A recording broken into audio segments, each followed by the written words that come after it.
People ask me this question all the time, who is the greatest player I have ever seen? And for years I dodged it, you know. I would just say something safe, but honestly, I mean, if I'm being truly honest with you, there is no clean answer. There are 5 names. Some I played against, some I stood right next to on a team, and some I only ever watched from a commentary booth years later. 5 very different answers to the same question. Okay, so Borg. I have to start here because honestly, there was no escaping him when I was young. I mean, I grew up in Sweden, right? And everybody wanted to know the same thing. Are you the next Borg? Are you going to be like him? And I remember I was 17, maybe 18, and journalists kept asking me this. And it used to make me a little angry, you know, because how do you compare a skinny kid to a man who had, I mean, the greatest record tennis I'd ever seen? So at some point, I just said it plainly. I am not Borg number 2. I am Wilander number 1. And I think people were a little shocked. I said it like that, but it was true. I did not look like him. I did not play like him, not really. We just happened to come from the same small country. Here is something funny though, something people do not expect. Borg was not actually my hero growing up. I mean, people assume that automatically because we are both Swedish, both two-handed, backhand, all of that. But no, you do not idolize someone who reminds you of yourself, you know. You idolize someone you wish you could be. So my hero was somebody else entirely. Borg was just this enormous presence above all of us. And actually, we only played each other one time in my whole career. I was still nobody then, completely unknown, and he beat me quite easily. I was not even surprised. I think I was more shocked by how good the best players actually were, like a level I did not even know existed yet. And I remember thinking, oh, so this is what it actually looks like. But the moment I really understood him, really understood what he went through, came much later. There was one tournament, one big one, that Borg, with everything he won, never managed to win himself. And then one year, I won it. And standing there that night, I remember thinking, now I get it. Now I understand why it was so hard for him. It is not just physical, it is mental, it is brutal in a different way. It took me becoming a champion myself to finally understand what he had been carrying all those years before me. So when people ask why Borg is on this list, it is not really about the trophies or the records or any of that. It is about a kind of weight he carried that I did not fully understand until I felt a small piece of it myself. That, to me, that is what greatness actually costs. Now, Lendl is a different story completely. If you ask me honestly, straight up, who is the best player I ever played against, it is him. Not close, really. I mean, there were other great players in my era, guys with more flair, maybe more personality on court. But with Lendl, it was something else. It was power, you know, a different level of power than tennis had really seen before him.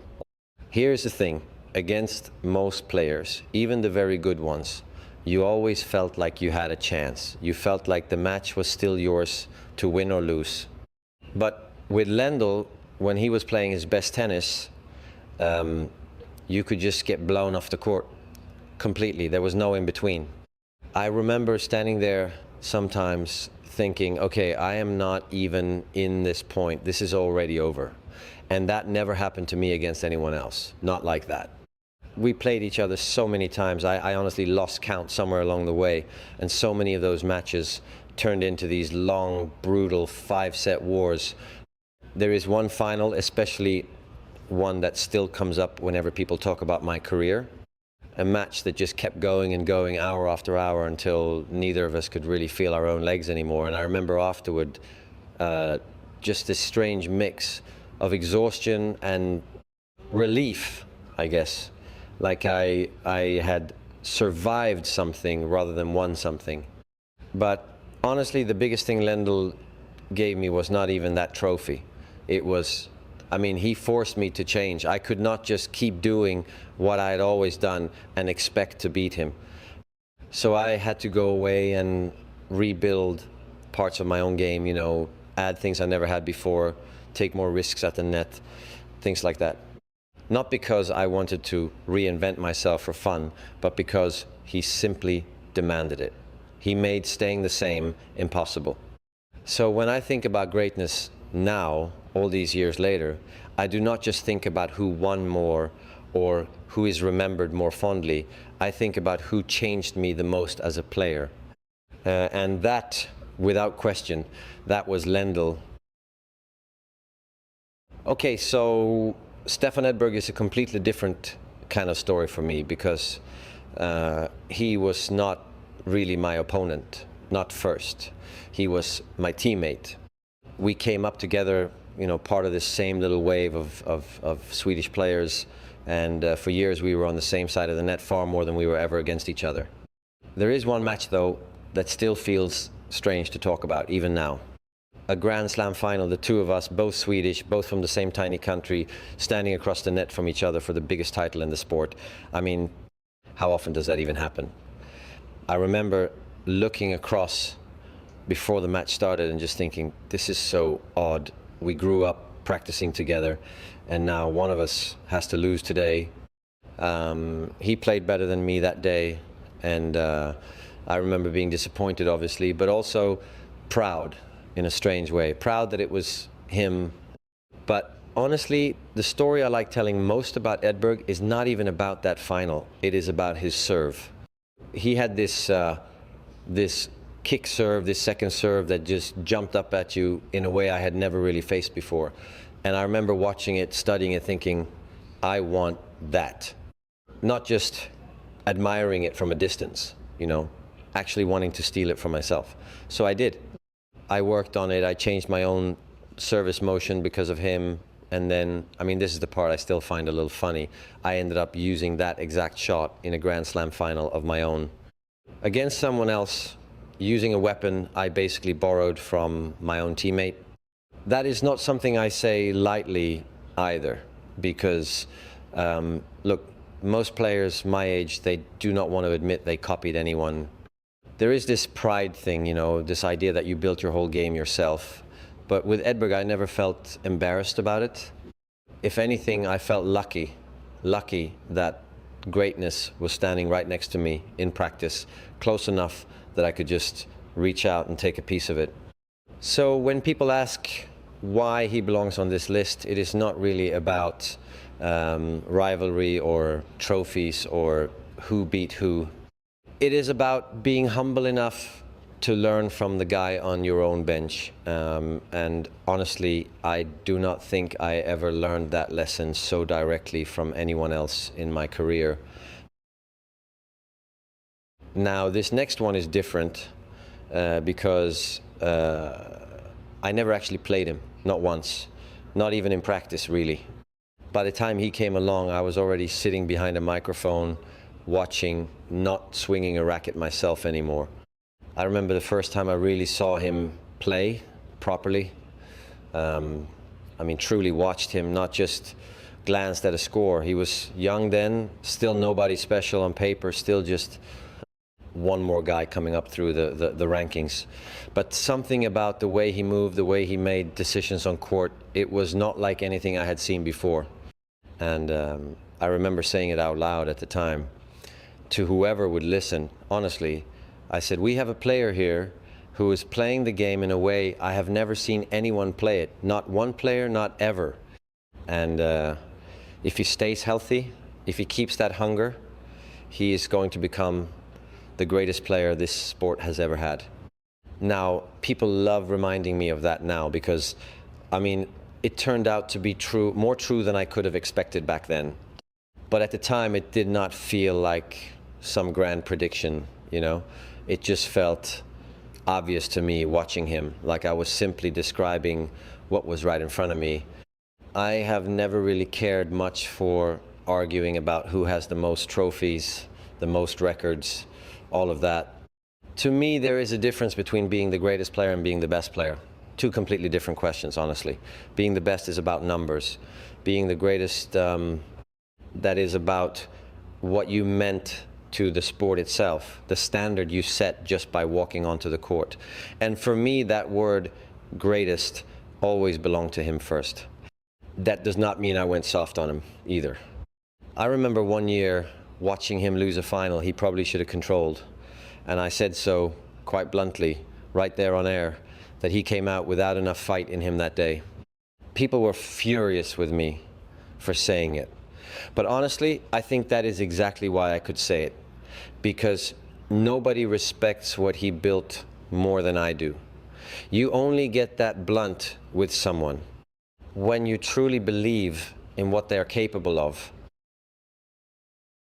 So if greatest belongs to one player in my mind, then best right now, today, that belongs to Novak Djokovic. And I know people hear that and think I am contradicting myself, but honestly, no, they are just two different questions. Greatest is about meaning, best is about, it is about results, plain and simple, and by that measure, nobody in this sport has ever done what he has done. There is one moment I still laugh about, actually, whenever it comes up. We were sitting together on air watching him play, this was years ago now, and he was doing something on clay that just did not look real to me. And I said it right there, live. I said, watching him move like this, he could become the best clay court player this game has ever had. And the guy sitting right next to me, another former player, somebody I respect a great deal, he nearly jumped out of his seat. He turned to me, completely shocked, and said, wait a minute, hold on, like I'd said something almost offensive. And I stood by it. I said, I am not talking about who has won more yet. I am talking about the level, the way he is playing right now in this moment. And looking back at everything that happened after that, I do not think I was wrong. That is sort of who I am as an analyst, I think, honestly. I am not afraid to say the uncomfortable thing on air, even if it makes my colleagues uncomfortable next to me, especially if it makes them uncomfortable, actually. But beyond all of that, beyond the arguments and the debates, what really strikes me about him is the hunger. Even now, even after everything he has already achieved, there is still this restlessness in him, you know. Like every single title is not proof of anything. It is just fuel for the next one.